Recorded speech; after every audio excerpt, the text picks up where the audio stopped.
नमस्कार दोस्तों, आप सभी का हार्दिक स्वागत है हमारे यूपीएस एकेडमिक यूट्यूब चैनल पर। इस चैनल के माध्यम से हम आपको प्रतिदिन परीक्षाओं में उपयोगी करंट अफेयर्स एमसीक्यू के रूप में उपलब्ध कराते हैं। हमारा उद्देश्य है कि आपकी सिविल सेवा और अन्य प्रतियोगी परीक्षाओं की तैयारी और भी प्रभावी एवं सरल हो सके। तो शुरू करते हैं हम अपने 8 नवंबर के सवाल से। सवाल था 130वां संविधान संशोधन विधेयक 2025 किससे संबंधित है? इसमें 4 विकल्प है। शिक्षा सुधार से, नागरिकता से, मंत्री पद से हटाने की पात्रता से या राष्ट्रपति के अधिकार से। तो 130वां संविधान संशोधन विधेयक जो कि मंत्री पद से हटाने की पात्रता से संबंधित है। अगला सवाल देखते हैं। आज का सवाल है, हर वर्ष 9 नवंबर को कौन सा दिवस मनाया जाता है? तो 4 विकल्प है इसमें। संविधान दिवस, राष्ट्रीय कानूनी सेवा दिवस, राष्ट्रीय एकता दिवस या सशस्त्र सेना झंडा दिवस। इसमें सही विकल्प है 9 नवंबर को कौन सा दिवस मनाया? तो ये राष्ट्रीय कानूनी सेवा दिवस। ये हर साल 9 नवंबर को जो कि राष्ट्रीय कानूनी सेवा दिवस मनाया जाता है, जो कानूनी जागरूकता को बढ़ावा देने और कमजोर वर्गों के लिए मुफ्त कानूनी सहायता सुनिश्चित करने के उद्देश्य से। इस दिन की शुरुआत जो कि राष्ट्रीय विधिक सेवा प्राधिकरण अधिनियम जो कि 1987 के लागू होने की याद में की गई थी। ये इसलिए 9 नवंबर को राष्ट्रीय कानूनी सेवा दिवस मनाया जाता है। अगला सवाल देखते हैं। COP30 स्पॉटलाइट का मुख्य उद्देश्य क्या है? देखते हैं। 4 विकल्प है इसमें। हरित ऊर्जा को बढ़ावा देना, जलवायु अनुकूलन से लचीला भविष्य बनाना, औद्योगिक विकास बढ़ावा या कार्बन उत्सर्जन बढ़ाना। तो इसमें सही विकल्प है। COP की बात करें तो ये जलवायु अनुकूलन से लचीला भविष्य बनाना। यह एक वैश्विक पहल है इसकी COP30 की, जो कि जिसका मकसद जलवायु परिवर्तन से निपटने के लिए देशों को अनुकूल दिशा में तैयार करना। इसके अर्थ अगर देखें हम तो ये ऐसी नीतियां और उपाय अपनाना जिससे समाज, कृषि, जल संसाधन और पारिस्थितिक तंत्र भविष्य के जलवायु संकटों का सामना कर सके। इसका मुख्य मेन फोकस है कि स्थानीय स्तर पर जो कि लचीलापन बनाना, ताकि जैसे बाढ़, सूखा और तापमान वृद्धि जैसी चुनौतियों से नुकसान कम किया जा सके। COP30 का मुख्य उद्देश्य ये था। तो अगला देखते हैं। अगला सवाल है, 4 अंतरराष्ट्रीय हवाई अड्डों वाला एकमात्र भारतीय राज्य कौन सा है? तो 4 विकल्प है इसमें। महाराष्ट्र, तमिलनाडु, केरल या गुजरात। तो 4 अंतरराष्ट्रीय हवाई अड्डों की बात करें तो ये केरल। केरल एकमात्र ऐसा राज्य है जहां 4 अंतरराष्ट्रीय हवाई अड्डे हैं। चारों के नाम है 1 बाय 1 करके। तिरुवनंतपुरम अंतरराष्ट्रीय हवाई अड्डा, कोचीन अंतरराष्ट्रीय हवाई अड्डा, कालीकट जो कि कोझिकोड अंतरराष्ट्रीय हवाई अड्डा या कन्नूर अंतरराष्ट्रीय हवाई अड्डा। ये हो गए आपके चारों के नाम। कालीकट की बात करें, इसमें देखिएगा कि 1 बाय 1 करके चारों अंतरराष्ट्रीय हवाई अड्डे के बारे में। तो ये कालीकट देखते हैं पहले। जैसे कोझिकोड अंतरराष्ट्रीय हवाई अड्डा, यह स्थान जो कि मलाबार क्षेत्र और उत्तरी केरल में, और इसकी विशेषता जो कि खाड़ी देशों के लिए प्रमुख यात्रा केंद्र है। दूसरा है तिरुवनंतपुरम अंतरराष्ट्रीय हवाई अड्डा। इसकी स्थापना वर्ष जो कि 1932 में भारत के सबसे पुराने हवाई अड्डों में से एक है।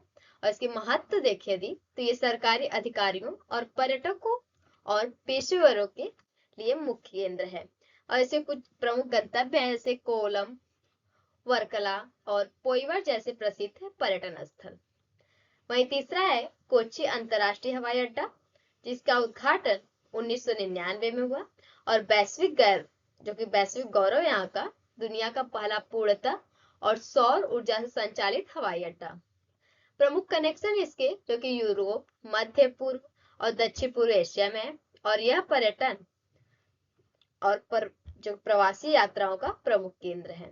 चौथा है अंतरराष्ट्रीय हवाई अड्डा कन्नूर अंतरराष्ट्रीय हवाई अड्डा, जिसका उद्घाटन 2018 में हुआ। और इसके स्थान देखें तो ये उत्तर केरल, कन्नूर, कासरगोड, वायनाड। इसकी विशेषता है कि आधुनिक सुविधाएं, लंबा रनवे और तेजी से बढ़ते अंतरराष्ट्रीय मार्ग। ये हो गए आपके अंतरराष्ट्रीय हवाई अड्डों के बारे में। अगला सवाल देखते हैं। तो संजय गर्ग को किस पद पर नियुक्त किया गया है? तो इसमें 4 विकल्प है। भारत सरकार में मंत्रालय का सचिव, या BIS का महानिदेशक, भारतीय रिजर्व बैंक के गवर्नर, या भारत में UNO के अस्थायी प्रतिनिधि। तो इसमें संजय गर्ग को BIS का महानिदेशक नियुक्त किया गया है। BIS मतलब ब्यूरो ऑफ इंडियन स्टैंडर्ड्स। ये भारत का राष्ट्रीय मानक निर्धारण संस्थान होता है जो उपभोक्ता सुरक्षा, उत्पाद गुणवत्ता और उद्योग मानकों से संबंधित होता है। इस पद के साथ साथ जो कि संजय गर्ग को भारत के राष्ट्रीय आयोग में इंटरनेशनल इलेक्ट्रॉनिकल कमीशन जो कि शॉर्ट में IEC के अध्यक्ष के रूप में भी कार्यरत रहने की जिम्मेदारी मिली है। अगला सवाल है, नुकसान और क्षति निधि किसके लिए है? तो 4 विकल्प है इसमें।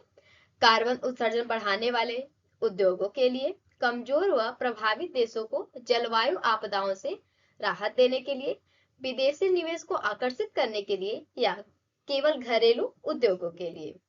तो नुकसान और क्षति निधि इसकी बात करें तो ये कमजोर व प्रभावित देशों को जलवायु आपदाओं से राहत देने के लिए। यह कोष जो कि जलवायु परिवर्तन के कारण होने वाले विनाशकारी प्रभाव से निपटने के लिए वित्तीय सहायता प्रदान करता है। जैसे कि मान लो आप बाढ़, सूखा और समुद्र के स्तर में वृद्धि होती है। और उद्देश्य यदि देखें इसके तो यह फंड जलवायु परिवर्तन से जो कि होने वाले आर्थिक और गैर आर्थिक नुकसान जैसे संपत्ति का नुकसान हो गया, आजीविका और सांस्कृतिक धरोहरों को क्षति की भरपाई के लिए स्थापित किया गया था। इसे लक्ष्य समूह इसके जैसे कि यह मुख्य रूप से उन विकासशील देशों के लिए है जो जलवायु परिवर्तन के प्रभाव के प्रति विशेष रूप से संवेदनशील है। अगर इसकी स्थापना देखें तो ये इस कोष को जो कि 2022 में मिस्र में आयोजित जो कि COP27 जलवायु शिखर सम्मेलन में मंजूरी दी गई थी। अगला सवाल है, जयप्रकाश शिवहरे को किस पद पर नियुक्त किया गया है? यह जयप्रकाश शिवहरे। 4 विकल्प है इसमें। निदेशक, महानिदेशक, हैदराबाद हवाई अड्डा है वहां पे, जो कि संयुक्त सचिव, या उप चुनाव आयुक्त, या महासचिव। तो जयप्रकाश शिवहरे जो कि ये संयुक्त सचिव के पद पर नियुक्त किया गया है इन्हें, और ये विशेष रूप से भारत सरकार के उद्योग और आंतरिक व्यापार संवर्धन विभाग में है। यह नियुक्ति हाल ही में जो कि नवंबर 2025 में हुई है।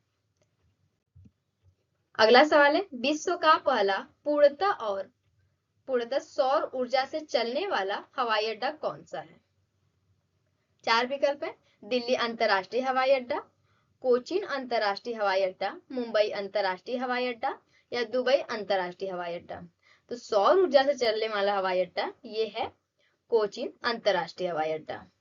ये दुनिया का पहला ऐसा हवाई अड्डा है जो पूरी तरह से सौर ऊर्जा से संचालित होता है, और इसे जो कि 2015 में पूर्णतः सौर ऊर्जा आधारित हवाई अड्डा घोषित किया गया था, और लगभग ये 46,000 सोलर पैनल लगे हैं इसमें जो हवाई अड्डे की पूरी बिजली की जरूरत पूरी करते हैं। इस पहल को संयुक्त राष्ट्र UN द्वारा भी चैंपियंस ऑफ द अर्थ पुरस्कार से इसे सम्मानित भी किया गया। अगला सवाल देखते हैं, किस राज्य ने कृषि उपकरणों को महिलाओं के अनुकूल बनाने के लिए SOP जारी किया? 4 विकल्प है। महाराष्ट्र ने, ओडिशा ने, राजस्थान ने, या बिहार ने। इसमें महिलाओं के अनुकूल बनाने के लिए SOP जारी किया है ओडिशा ने। ओडिशा सरकार जो कि कृषि उपकरणों और महिलाओं को अनुकूल बनाने के लिए मानक संचालन प्रक्रिया SOP मतलब जारी किया, और यह कदम महिलाओं के शारीरिक आकार और क्षमता के अनुरूप उपकरणों के निर्माण को सुनिश्चित करेगा ताकि उनकी उत्पादकता और स्वास्थ्य में सुधार हो सके। इस नीति के उद्देश्य की बात करें कि नीति का उद्देश्य क्या है, तो ये महिलाओं की कृषि में बढ़ती भागीदारी को ध्यान में रखते हुए यह नीति सरकारी योजनाओं के माध्यम से वितरित की जाने वाली सभी मशीनों के लिए महिला केंद्रित एर्गोनॉमिक परीक्षण प्रोटोकॉल पर आधारित करती है। अगला सवाल देखते हैं, भारत का पहला जनजातीय स्वतंत्रता सेनानियों का डिजिटल संग्रहालय कहाँ स्थापित किया गया है? 4 विकल्प है, देखते हैं इसमें। भोपाल जो कि मध्य प्रदेश, नवा रायपुर अटल नगर छत्तीसगढ़ में, या हैदराबाद तेलंगाना। अहमदाबाद, गुजरात में। तो जनजातीय स्वतंत्रता सेनानियों का डिजिटल संग्रहालय पहला, तो ये आपका किया गया है नवा रायपुर, अटल नगर, छत्तीसगढ़ में। प्रधानमंत्री नरेंद्र मोदी ने जो कि इसे भारत के पहले डिजिटल जनजातीय स्वतंत्रता सेनानी संग्रहालय का उद्घाटन किया है। और यह संग्रहालय उन जनजाति वीरों के साहस, संघर्ष और बलिदान को समर्पित है जिन्होंने ब्रिटिश उपनिवेशवाद का विरोध किया और भारत के स्वतंत्रता आंदोलन में महत्वपूर्ण योगदान दिया। ये उन लोगों के साहस को दिखाता है। अगला सवाल देखते हैं। हाल ही में भारतीय हॉकी के 100 साल पूरे होने पर समारोह का आयोजन कहाँ किया गया? 4 विकल्प है, मुंबई, चेन्नई, राजस्थान या नई दिल्ली में। तो ये 100 साल पूरे होने पर समारोह का आयोजन जो कि ये नई दिल्ली में किया गया। और जो भारतीय खेल प्राधिकरण और हॉकी इंडिया ने भारतीय हॉकी के 100 वर्ष पूरे उपलक्ष्य में नई दिल्ली के मेजर ध्यानचंद जो कि राष्ट्रीय स्टेडियम में शुक्रवार को एक भव्य शताब्दी समारोह का आयोजन किया था जो कि नई दिल्ली में। आज का सवाल जो आप लोगों के लिए, हाल ही में भारतीय नौसेना में शामिल हुए इच्छक का संबंध किससे है? ये क्वेश्चन मैंने अगले वीडियो में बताया था, अगर आपने देखा होगा तो आपको ये पता भी होगा। चलिए देखते हैं। इसमें 4 विकल्प है, पनडुब्बी, मिसाइल विध्वंस जहाज, हाइड्रोग्राफिक सर्वे जहाज या एंटी ड्रोन प्रणाली। तो सही विकल्प को आप लोग कमेंट बॉक्स में जरूर बताइएगा। इस वीडियो को अंत तक देखने के लिए आप सभी का दिल से धन्यवाद। यदि यह वीडियो आपके लिए उपयोगी रही तो कृपया चैनल को सब्सक्राइब करें, वीडियो को लाइक करें और अपने दोस्तों के साथ शेयर करें। आपकी सफलता ही हमारा संकल्प है। धन्यवाद।